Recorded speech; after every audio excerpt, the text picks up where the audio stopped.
All right, it is 7:32 p.m. on February 9th, 2026, and this is a regular meeting of the Board of Park Commissioners. Can I have a roll call, please? Yes. Commissioner Duffy. Present. Commissioner Adrianopoli. Here. Commissioner Goebel. Here. Commissioner Clark. Here. Commissioner Leahy. Here. We have a quorum. Motion 1.2, a move to bring. Can I get a motion to move to bring Commissioners Murdoch and Frazier's into the meeting via phone? So moved. Okay. Second. All in favor, say aye. Aye. Approved. So, Commissioner Frazier, you are now in the meeting. You want to say hi?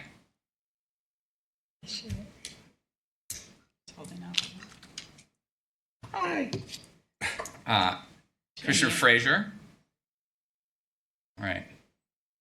Let me try again. Technology, right?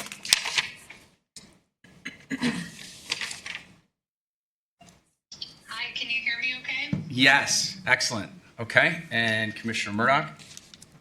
Should be calling in shortly. Okay, so when he calls in, we can pick up and add him. Is that accurate? Okay, great. So we'll do that when appropriate. Moving on to the consent agenda. I move to approve the consent agenda of the February 9th, 2026 regular meeting of the Board of Park Commissioners, a copy of which is to be attached to and become a permanent part of the minutes of this meeting. I'll second. Call the roll, please. Any discussion? Yeah, any discussion? I'm good. Okay. Dealing with a lot here. Just harassing you. All right. Oh, Mike is calling in. Hey, Mike, you there? I can hear you. Sounds good. All right, Commissioner Murdoch and Commissioner Frazier are in the meeting, correct? I am here, thank you. And I am here as well. Thank you. All right. Any discussion about the consent agenda? There was a motion for 2.0. Hearing none. Chris, call the roll, please. Commissioner Duffy. Yes. Commissioner Adrianopoli. Yes. Commissioner Goebel. Yes. Commissioner Clark. Yes. Commissioner Murdoch. Yes. Commissioner Frazier. Yes. Commissioner Leahy. Yes. Motion is approved. Thank you. 3.0, communications and correspondence. I think I'll go first. Just we had some feedback on three things that I want to bring up real quick. First, an important note is more of an announcement. We've pulled the Walt Hamilton contract from tonight's agenda that was posted last week. It's a complicated project, and we'll always look at the lakefront as a unique place. And given there's no immediacy, it made sense to look at this again. So I encourage everyone to, if you have questions about this project, please reach out to Chris. The second is there was some feedback in the packet and discussed with Walter about going paperless. This is an incremental step towards part of our sustainability goals. It's not there are economic benefits of going paperless, but that's not the driver. Technology is allowed for us to throw as much as possible in packets. You see the Village, I think, had a 500 or 600 page packet. Ours is 80 pages. It's often up to 150. That's good. The downside of that is we're often printing hundreds of pages of things that we end up throwing out. This is a work in progress, and everyone who wants a packet, we will get. We have some extra copies up here the commissioners get, and we're always available to print on demand. It might take a second, but always I would encourage people to either use a QR code, look on the phone. If that doesn't work, we'll get you a copy and figure it out. It might take some time to get used to, but it is part of a sustainability goal we're trying to achieve. The last is also had some feedback from a number of people I really respect about the meeting being on the 20th, a Tuesday last month, and some of the topics covered. I hear you. If we had a time machine, probably would have done that differently, communicated a little more than just me announcing from the dais and perhaps sent an email. We're striving to over communicate. Like I said, I would have liked to go back time and do it differently, but this is a goal of ours, and we will endeavor to thankfully, it's kind of a cheap lesson because it was not a very difficult meeting, but it was informative. And what also was a great backup is our decision last year to videotape and post everything. So But going forward, know that we will be thinking about that and make sure that we're hyper communicating on meeting changes. So those are my comments. Does anyone have any kind of communications or correspondence not in the packet? The only one that was, we received about the contract for the engineering, but that'll be in the next packet. And there will be, I'm sure, more information about it to come. Great. Moving on to 4.0, the public comment or recognition of visitors. We have no listed public comment, but open up to the floor if anyone would like to say anything. Okay, seeing none, 5.0, staff reports. All right. So we are about a week and a half outside of our state conference.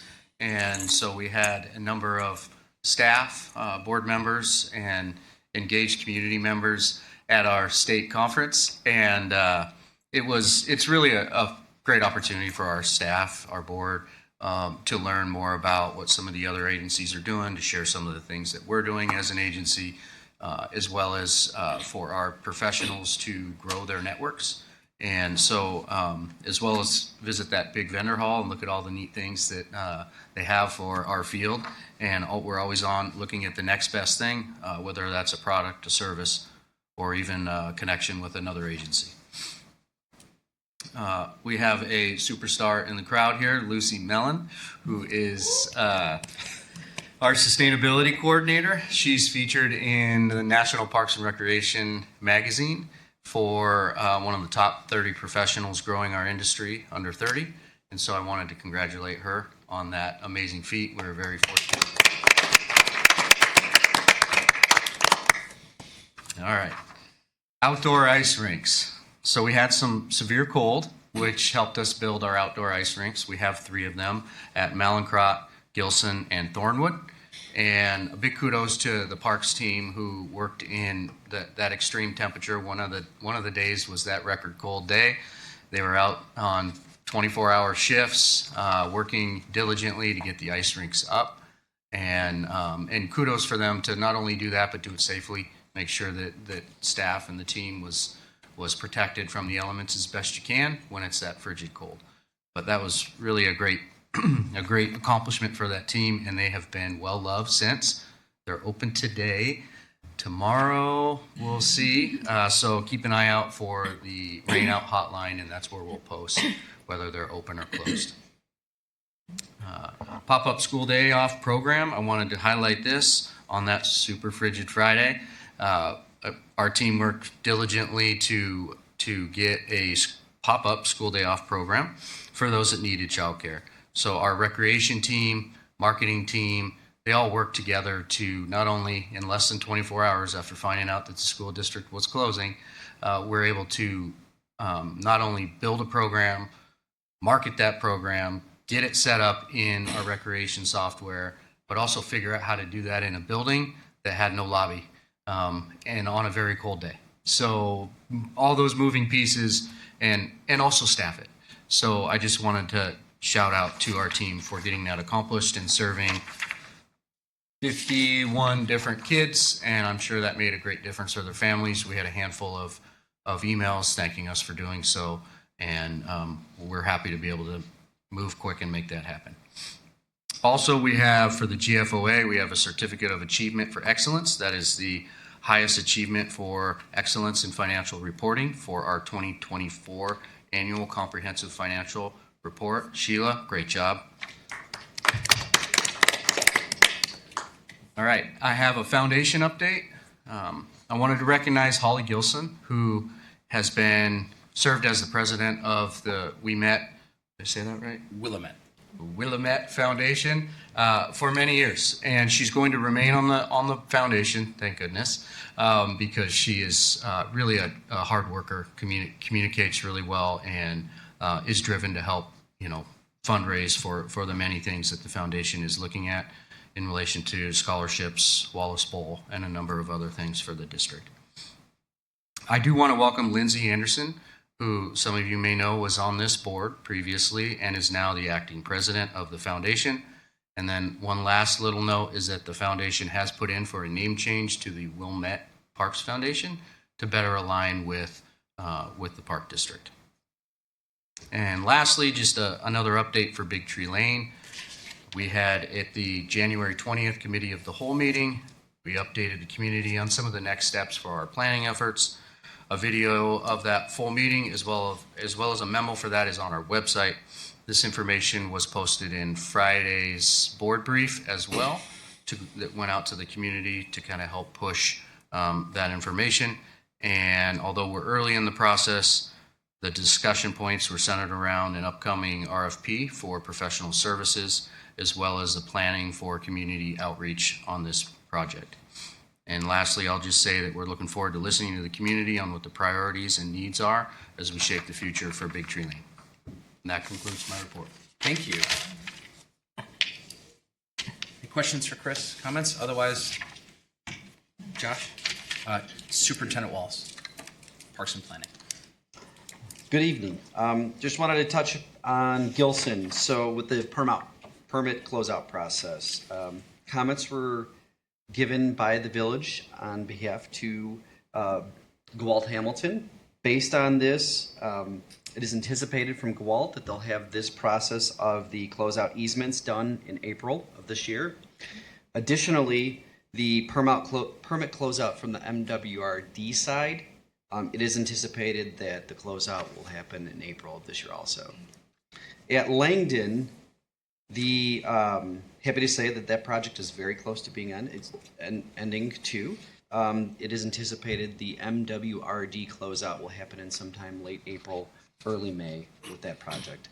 Additionally, with that project, we have done all payouts. We do have some retainage for the landscape side of that.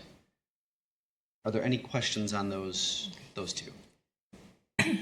Any impact to the public if the closeout dates should move from April to, say, May? The closeout process, no, but with Gilson, we do have the landscape work that still needs to be completed. We did not accept that last year, so the contractor, I met on site with them 3 weeks ago before the snow.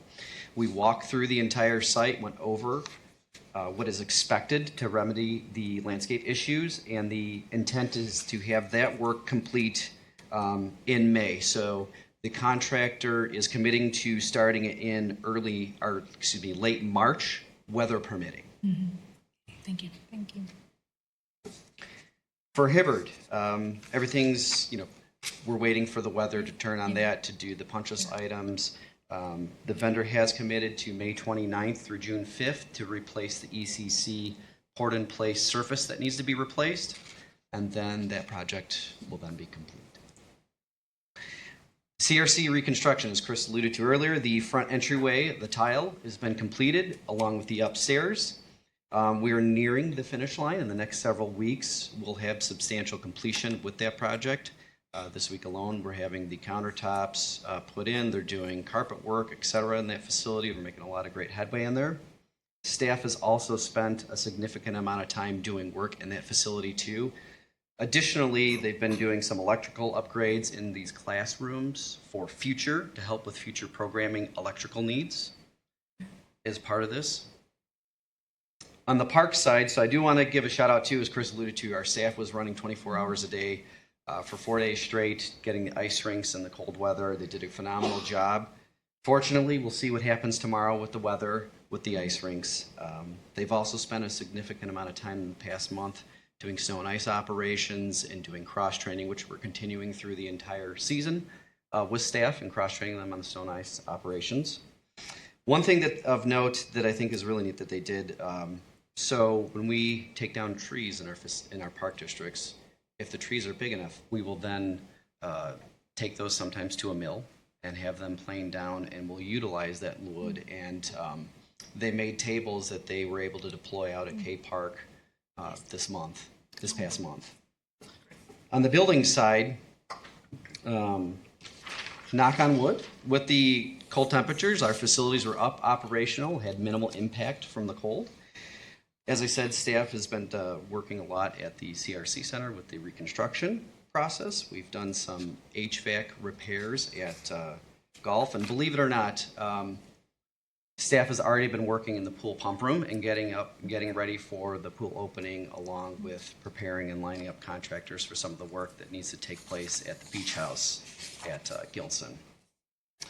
Our staff has also been working on the 26 CIP and lining up contractors and strategically working with contractors to get work prepared and ready for 2026. With that, I'll take any questions. Josh, I have one comment and two questions. Yes. The comment is about CRC. It looks great. I had a chance to stop in there recently, and I had spent a little time in October. I think I met Chris over there, and just a big difference. So congratulations to you and your staff, and thank you for all the work that you're doing. Second question is about the ice rink. So with the weather getting warmer, should it get cold again, does that get kind of reinstalled or rebuilt, or is it kind of a one and done deal? That's something we'll look into. I know if it does. So I work with our crew leader, and we have been looking at the long-term weather to see what that is looking like. Up and down. We looked at it earlier today. It looks like it's going to warm up. We could see some 50s potentially in a week and a half. So we're going to really keep an eye on that and see if we get some cold snaps again. If it works out like that, there's a potential that we could, do the ice rinks again. Okay, my second question is related. I had a few families ask how to get ice skates. So if they don't have their own ice skates, is there a place, does the ice skate, a Centennial rent them? Or No, there's no really rental program. No that we rental offer, program? Except No. at the ice rink, but Okay. those generally stay there, I would imagine. Yeah. Interesting idea. Okay, thank you. Thanks. Superintendent Merrill, Recreation.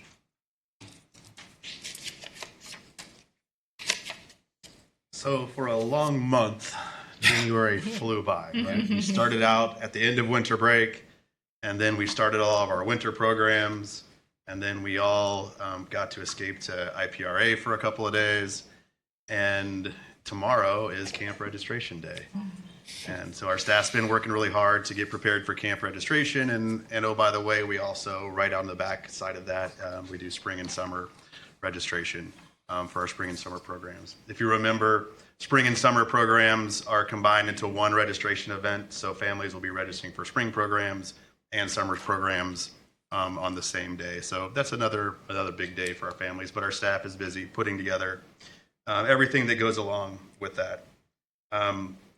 Obviously, you see lots of stuff that's going on within the Park District, getting started into the winter season. But one I'm particularly involved in, not because I did any planning, but I'm just involved in it. But our sports staff started a rookie league basketball program this year. So we've got over 100 pre-K kids out there playing in their first basketball league experience. And it is hilarious and so much fun to see on the weekend. So that was a really cool thing that we got started to serve a younger population that we're going to keep rolling, into the future and into our program next year. Well, I have it right here because I also noted that the adjustable hoops, something we talked about in Capitol for a while, like to hear that kind of impact. Yeah, and so to just to- kind of visualize. To connect that, like if you haven't been in the sports gym, and if you weren't there before, it doesn't really matter. It's going to look like a really nice gym now. But compared to what it was before, it's super functional. We can raise and lower the hoops for all these different ages, for all the practices now that we can bring into our house versus out into school spaces within the district. It's just been super functional. We're very thankful to be able to pull that project off and bring more of our programs in-house. So that's been great to roll that out this month. Our staff, seasonal hiring is well underway. Our staff are crazy busy right now conducting interviews and getting offer letters out to all the wonderful people that make everything happen for us this summer. So we are on pace, and I would even say a little ahead of pace of getting our summer staff set for the season. So it's been a long month, been a short month, getting a lot of good stuff done. So questions? Tomorrow's a big day. We don't talk about registrations passed, but how are we feeling in terms of computer setup, all those things? I remember distinctly you being on duty one day, taking registrations or calming folks down on a awful situation. I think the community would love to hear how prepared we are for it, because I think we're prepared for sure. I know we are.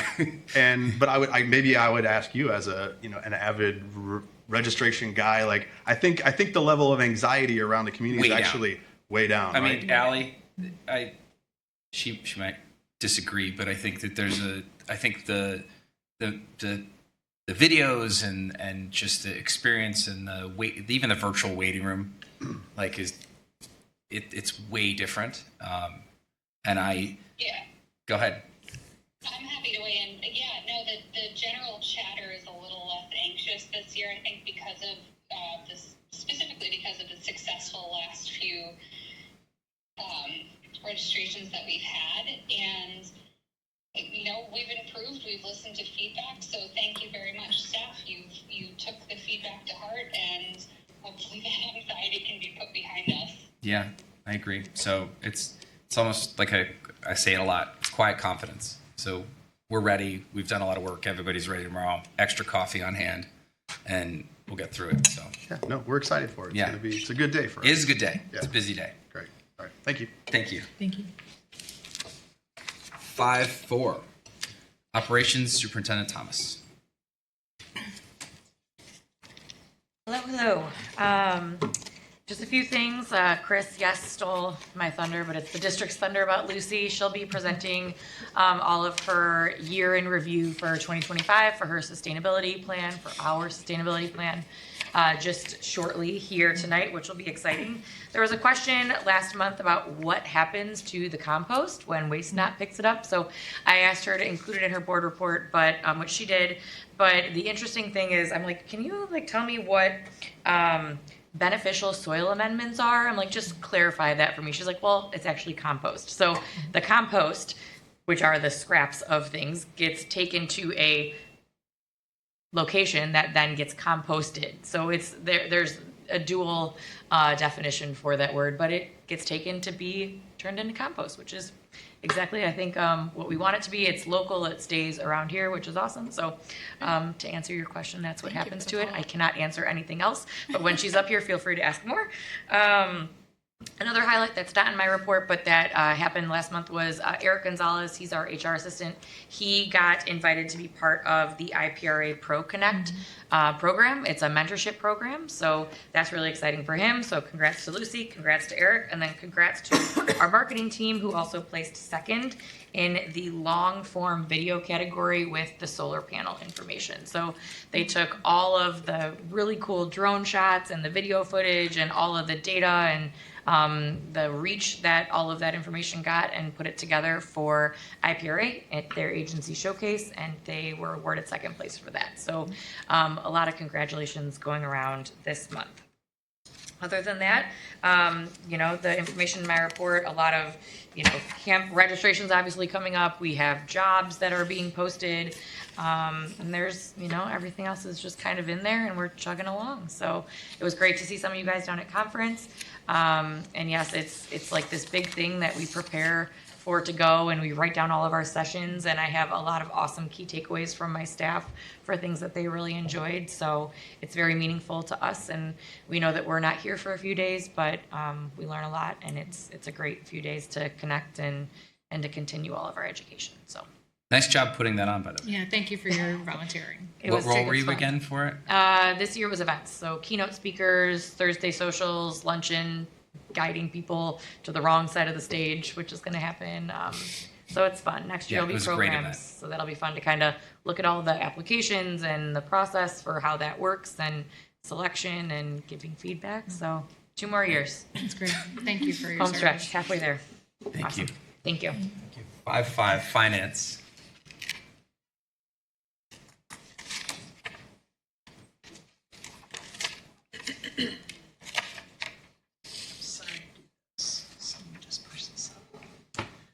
Okay, so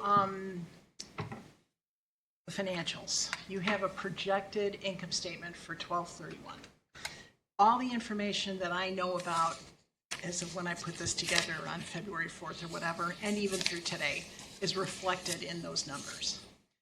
Revenue is pretty locked down. What I thought was funny is that it's 1.1% off of both the budget and the projection, just in different categories. I don't know how often that happens, but it happened this year. The expenses, we're still going to be booking expenses through the month of February. I don't have an idea of where that's going to be. I can only look at the projection. We'll see how close we get, okay? I'm looking at a projected fund deficit of 1.6 million currently, okay, based on the information I have now.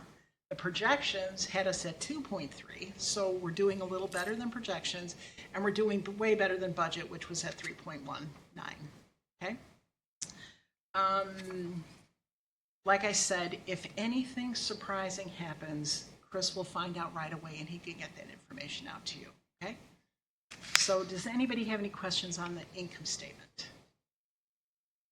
No. All right, so property taxes, one of my favorite topics. Chris and I received an email from the county saying that they distributed 97% of the property taxes. We have not received 97%. Neither have two of our neighbors. One of our neighbors has received only 88% of their property taxes, and another neighbor has received 94%. So I'm not sure where that came from. I've got a note out to the county asking, where's our 97%? For us, though, it's only a little over 700 grand. So you'll see that I have reflected all of what I believe we're going to be getting, which is going to include that 700 grand. There's no reason for me to think I'm not getting it or we're not getting it. It just takes as long as it takes for the county to do what they do. Did get in the same letter, they said that the bills are going to go out the end of February, which means collections should happen in April. So I'm going to budget for April and May, maybe a little March and April. And then hopefully the second half will be October, because I'm just going to take April and add 6 months. Let's see how we do at the end of the year. I did want to talk about miscellaneous income. There is a piece that could be material from miscellaneous income. That is the second installment of the OSLAD grant. What has been reflected was our first installment. What I don't know how to handle is the second installment of OSLAD. It's now sitting on the balance sheet as a receivable. I'm not sure how much of it we've earned. We need to spend 1.2 million. We have yet to do that. I don't know if it's an all or nothing thing. I am working with the auditors. That would be the only thing that would materially move income. Okay? So can you say that again so that my understanding is correct? We have to spend a certain amount of money in order to receive the balance of that grant. It is 1.2 million. Yes. We are about $95,000 shy of that. There is nothing that is going to lead me to think that we are not going to spend that. The projected cost of that project is 1.273. Okay, so we're going to be well above that. Again, I don't know how strict these accounting standards are, but the auditors do, so they'll be able to help me with that. I'm sure we're going to be pulling some of that in. I just don't know how much. So if there's any shortage that you need to put us over the edge to make sure that we get the balance, you know how to spell my name. I'm sure we are not even having this discussion, so. It's a recorded line. I'm not worried that we're going to have a problem spending that. Again, Keep us updated, please. Yeah, the projection is well over 1.2 million. Okay, so again, right now, operating expenses are under projections. Let's talk about projections in every single category. I am not expecting any increase in salary and wages. I believe all of that has been reflected already. Okay. So capital, we have a few projects that are carrying over. Last year, we had just shy of $1 million in expenditures carrying over from 24 into 25. This year, it looks like it's about $477,000 with the big projects, Hibbard, the lakefront, and a lot of that stuff has, a lot of that just has to do with work that we had, it just couldn't get done in 25 and will be done in 26. And you've read all about what's happening in Josh's report, so the money is showing how it shows in the capital expenditure report. Okay? Any questions? Okay, and I did talk a lot about numbers, all the W-2s, all the 1099s, all of the tax reporting. That's a lot of fun. It's my favorite time of year. And everything has been filed with the IRS except for the ACA reporting. That's not due until March, and Paycom does that for us, so I'm not really worried about it. Okay. I am down an accounting manager, so I'm going to start reviewing resumes, and hopefully we'll start having some interviews so that we can get that position replaced. And obviously, I'm super pleased that we received the certificate of achievement for our 2024 financials. Going to be working to do that again in 2025. And it's been 18 years in a row, so that's super cool. That's really a great thing. It's a very prestigious award for our financials, and I'm super proud of that. Does anybody have any questions? None? Awesome. Thank you, Sheila. All right, sure. Thank you. All right. That concludes staff reports. 6.0 unfinished business. All right. There is none. Moving on to 7.0 new business. That's you. That's Lucy. Come on up.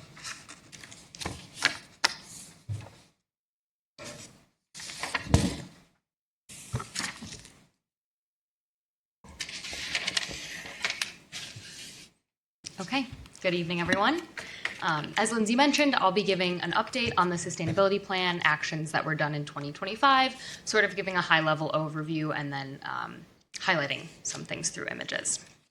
So here's just the table of contents, like I said, an introduction, a summary, and then progress so far from this past year. So the Guide to Green Sustainability Plan was approved by the board on April 8th of 2024. Now an annual update is provided, which intends to serve as a resource for both the board, staff, and our community, offering insights into the progress that's been achieved so far. So a little bit of an overview of the layout of the plan itself. It's broken down into 5 subcategories: district operations, which involves internal district practices; education initiatives focused on raising environmental awareness and education; energy and emissions for emissions reductions and enhanced efficiency; land management for the preservation of natural resources; and waste management involving waste generation and disposal. There's 72 total objectives in the plan. That's broken down into 20 in district operations, 12 in education, 16 in energy and emissions, 15 in land stewardship, and 9 in waste management. And we're currently working on 61 of those. Some of those have been complete, some are in progress, some are ongoing, which I'll talk about in a minute. But of that district operations, we see 17 in progress or complete, 10 in education under the same category, 11 in the energy and emissions, 15 in land stewardship, and 8 in waste management. And then to give the summary of the actual strategies we see in the plan. So I'll be talking about them in this kind of gradient. Not started initiatives I won't be touching on because they're intended to be started this year or shortly thereafter.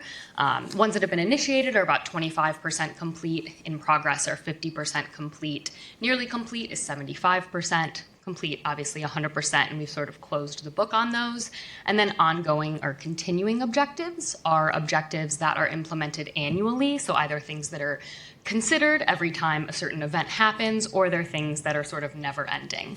And then delayed objectives have not been started due to unforeseen circumstances.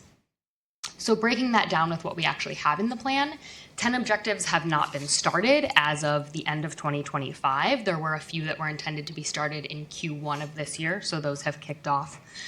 Initiated, we have 5 that have sort of just started, 2 that are about halfway complete, none that are nearly complete, 11 that we've completed, and then 43 that are ongoing, and 1 that was delayed due to staffing.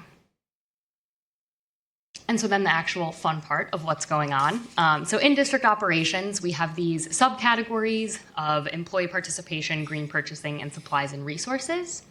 The progress by status of these initiatives is that 8 in the category are ongoing, 7 are complete, 2 are initiated, and 3 have not started. And so to highlight what some of that has looked like in the past year, we launched a staff sustainability hub where staff can access a variety of reference documents that have been talked about and shared with them. They can submit things like updating initiatives in the sustainability plan tracking, accessing the special events checklist, vehicle tracking data, employee commute data, our internal staff raffle, all of those type of things they can access. Helping with that is our internal sustainability committee, which was established in 2025. There's 6 of us in total role, and we help to sort of push the sustainability plan initiatives across the finish line. They help sort of garner input. They represent each of the different departments and are able to really speak to what their department needs or ideas from their department. Just a highlight of the water trailer that we try to get out at those big events that's outlined in the sustainability plan. With help from Sheila, we updated our purchasing policy to have a variety of sustainability considerations, including green options, bulk buys, polystyrene, avoiding the purchasing of that. And then also some fun stuff like our staff professional development. So we had about 20 staff go to a MRF tour and learn about recycling, which was a great way to show people where the recycling actually goes. They were able to ask questions if they were skeptical about something. They could see what was actually happening at the Northbrook Material Recovery Facility, and that was open to all full-time staff that would like to go. And that's one of those things that we're continuing throughout the next couple of years. Moving on to education initiatives. So the subcategories for this one are signage, programming, and visibility. 9 of these are already ongoing. 1 has been initiated, 1 has been not started, and then we see our 1 delay there due to some staff shortages. But we're kicking the delayed one off this year. So my favorite photo of all time, just have to call it out, those 2 children looking at each other through their recycled binoculars. But our sustainability updates have been in our Explore More guide each time, so providing updates on things either happening in the district or telling people about resources or new initiatives. Our annual Earth Day celebration and our Arbor Day partnership with the Village and the National Wildlife Foundation started last year. The Earth Day celebration has continued and will continue this year, as well as the Arbor Day partnership. Increased recycling signage in the district, and then also our biannual native planting workshop, which has been really popular, and we've reached capacity each time at it, sort of focused on different things in the fall and in the springtime, educating people about our native habitats in the district. Then in energy and emissions, our subcategories for this include evaluation, efficiency, clean energy, and emissions reductions. We see 9 of those are ongoing.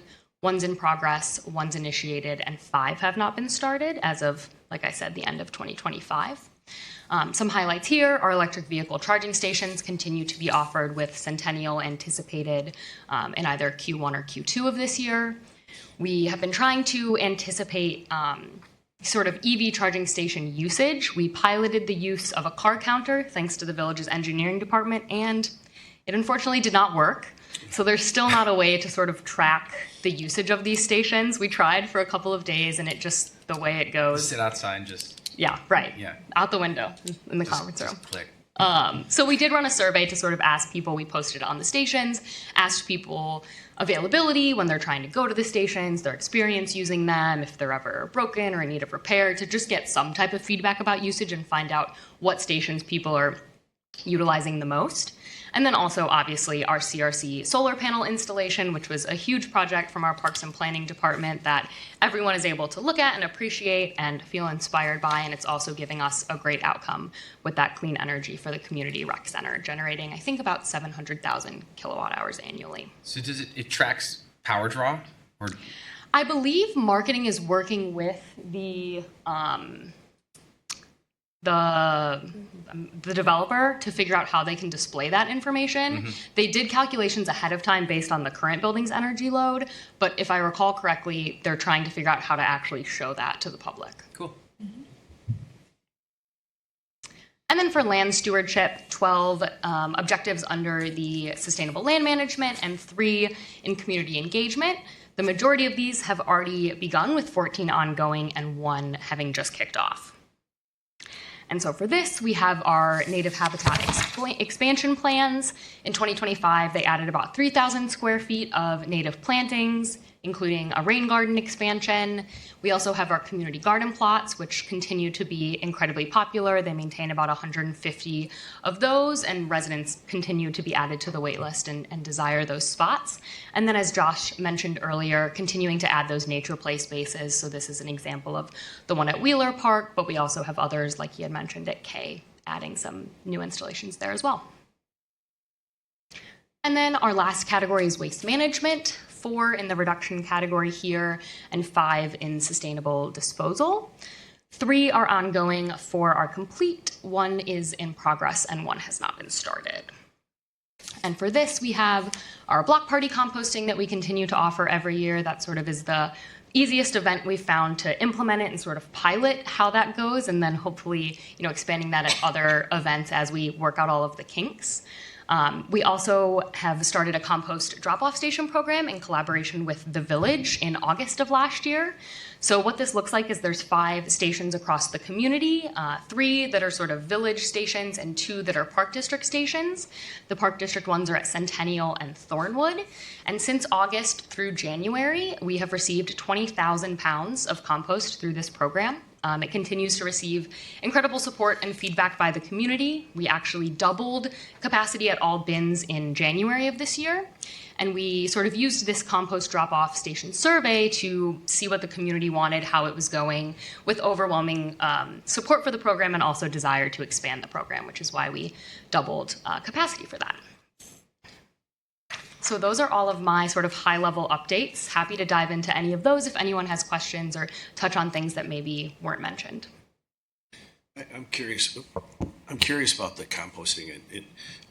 Are people really just bringing like food scraps and stuff, and we're getting that much food scraps dropped off? Yeah, so we've actually had an incredibly low amount of contamination. Our waste hauler for that said that out of all the compost drop-offs they service, ours is one of the cleanest. They're not getting anything they're not supposed to be. There have been some instances of people sort of leaving things like yard waste outside of it, which we're able to deal with, but it is all food scraps for the most part. There was amazing. A lot of pumpkins, and we're hoping to sort of solve that through an expansion of the pumpkin pitch, but yeah, all food. I actually dropped off at the Public Works because I have a compost binner in my house, but the really cold weather froze it. And so I still had, you surprise me when you start how much you produce in your house just cooking a few meals. But I had it, and so I finally I'll take it to one of the public drop-offs, and that's what I did. So yeah, thank you. Yeah, it's a great resource. Is there any consideration to add any other drop-off locations on the east side or anywhere else around Wilmette? Definitely open to it. We've had sort of some interest from other entities expressing that they might want to serve as a drop-off station, and we're definitely open to expanding it. There is sort of an external cost with that, just having this other waste hauler that we pay to haul it. But it's definitely not something we're opposed to or the hauler is opposed to. I think as we see the program grow, and each month we're seeing more pounds of compost. I think it's grown about 500 pounds each month since the program started. So as that continues, definitely something we would consider. What about access to the compost after it's been, some time, it turns into dirt? And we could talk to them about it. It's not something that they currently offer because they bring it to a facility that they don't own. They bring it to a sort of third-party facility that then processes it and typically sells it as like an organic amendment. But we could always ask them if there's any way to sort of just see that cyclical process through. Yeah, I just seem to recall that the Village offered like wood chips out of the, and I don't know if they still do. I imagine they do, but no, not anymore. All right. You could just go over there and like fill the back of your car up with wood chips. Right. Yeah. I don't believe so. Our community gardens. Yeah. Just to cycle back. Right. Absolutely. It's a great idea. How can we help share the word? It's a great report. You've made a ton of progress as a team. What can we do to help others know? Yeah, I think our marketing team does a great job of sort of highlighting all the sustainability things we're doing. There's continued education in, like I said, our newsletters and in our print newsletters, and we're also hoping to revamp the sustainability webpage this year. So I think that's a great way to send people where they can get sort of a boatload of information all at once. We're hoping to do that, over the next couple of months or so. So once that sort of gets its refresh, we'll definitely announce it and be able to share it. Great. Great example. One of the things I love about this report is it's a great example of internal, like intergovernmental cooperation, not just with seeing the internal group go and put on silly hard hats and have a great staff bonding experience, but also that we do these things with the Village and schools, and for example. So I think if there's any way we can continue that, yours is the one part that touches these entities, connects them all together, and it's great. And I think all of us up here agree we're happy to support you in any way you can think, so please just let us know. I'll let Chris know. But outside that, great presentation. Will do. Thank you all. Thank you, Liz. Moving on to new business. We were on new business. Continuing with new business, 7.2. Yes, I move to approve the purchase and installation of 3 rooftop HVAC units for the Wilmette Golf Club in the amount of $81,213 with premise star. I'll second. Discussion. I do have a question, and it's really more of a, semantics, I guess. So the very first sentence of background here, it says that they've reached the end of their useful life.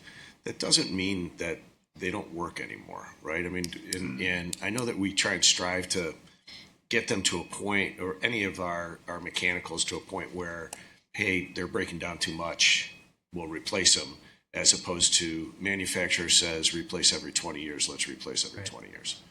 Can you speak to that, where we are in the arc of working through this stuff? Yeah. So I guess depends on what you define as end of useful life. Right. So for our sake, end of useful life means we're spending more money maintaining it than it will be to replace it. So, and we're keeping track of that stuff. So some people will fix the same unit 15 times over, and you could have bought a new unit, 3 or 4 times.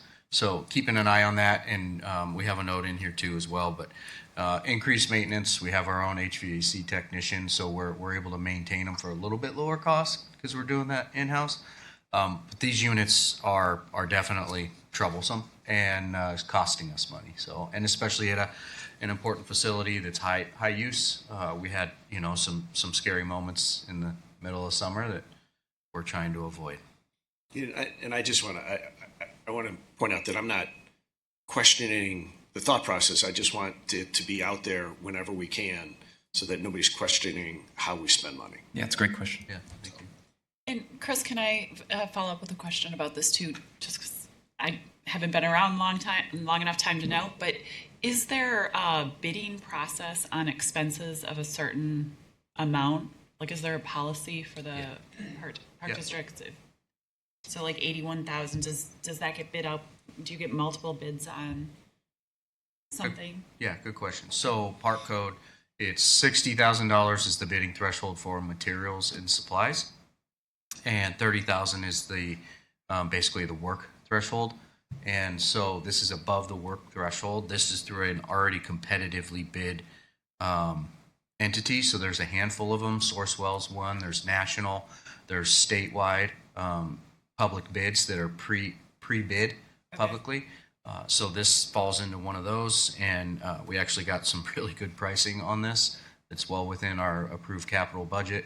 We're definitely happy to see that in a time where anything construction or equipment related is awful scary. We got some great numbers, and so we were able to leverage those larger bidding contracts for some things. And sometimes you have to check those, right? We will when we see something that's off. Sometimes we're better off actually going out to a traditional public bid, reaching out to vendors and say, hey, we got this bid coming out. So we try to play that balance to make sure we're stretching the dollar as far as we can. Okay, thank you. Yep. Chris, could you talk a little bit more about the cooperative? And sometimes it's a purchasing cooperative where you're getting a discount effectively on the equipment purchase. Is this that type of cooperative? And then I had a follow-up comment and question as well. Yeah. Yes, Mike. It is. They're bidding a larger scale. So when they win these awarded contracts, they tend to get more work, right? So they're going to come in a lot more competitive because they have the scale. So then they don't need to make as much on every single job. And so with that is typically a certain discount amount on top of a good bid amount. There's also a discount. Great. So, I mean, obviously, I'm incredibly pleased that this project coming in $50,000 almost under budget. That's fantastic. A couple of comments as we get further into the coming year. To the extent that we can tighten up those variances, the next project's much tighter, for example. But then, is there a way for us to know at some point what the equipment portion of this contract was? I mean, we've got 2 6-ton units and a 7.5-ton unit. They're not residential, they're commercial, but they're almost on the cusp. And I mean, this is still $85,000 while a lot better than $130,000 is still a lot of money. Do we get access to any of that kind of information? Well, we can request what the actual equipment breakout is. Typically on HVAC, just you know this, Mike, probably, but it's typically, if rule of thumb is about 50%, is usually the cost of equipment. HVAC labor tends to be pretty high, so that usually holds true. I mean, we can get specifics, kind of like what we did for the cooling tower when we were going through at Centennial, what that true cost would look like. First thing we wanted to understand was what's the true equipment cost to get it here, so that we can determine whether or not the labor is right. Yeah, I plan to support both of these bids, but I would like to know the equipment. If you don't mind following up after the fact, I'd like to know what the equipment cost was on both these projects. Thank you. Absolutely. Seeing no further discussion, Chris, will you call the roll? Yes. Commissioner Duffy. Yes. Commissioner Adrianopoulos. Yes. Commissioner Goebel. Yes. Commissioner Clark. Yes. Commissioner Murdoch. Yes. Commissioner Frazier. Yes. Commissioner Leahy. Yes. Motion is approved. Excellent. That moves us to 7-3. Okay, I move to approve the purchase and installation of HVAC equipment at Mallinckrodt in the amount of $118,515 with premise star. I'll second it. Discussion. Any additional discussion on top of this? Yeah, I found it interesting. I perceived the golf course building to be much larger than the Mallinckrodt building, and I'm just curious about the different units. Well, those are rooftop units, right, Chris, as opposed to this is it's a boiler and an air conditioning unit, Yeah. correct? Yeah, that's correct. It's kind of a different System. yeah. And this is a 15-ton, and once you get to the larger sizes, then in commercial world, they tend to really jump in cost. Yep. Yes, they do. And then you could also, say that the golf course is zoned, so you've got a unit for sections, and this is doing the entire property. Yep. Exactly right. It's HVAC hour here at Wilmette Park It's District. so fun. Yeah, keep the red and blue wires from crossing. We don't want to talk about that, Chris. All right. No further discussion. Seeing no further discussion, Chris, we call the roll on 7-3. Commissioner Duffy. Yes. Commissioner Adrianopoulos. Yes. Commissioner Goebel. Yes. Commissioner Clark. Yes. Commissioner Murdoch. Yes. Commissioner Frazier. Yes. Commissioner Leahy. Yes. Motion is approved. Excellent. 8-0. All right, I move to adjourn the regular board meeting of the Board of Park Commissioners this February 9th, 2026. Second. All in favor say aye. Aye. Thank you, everyone. Have a good night. Meeting is adjourned.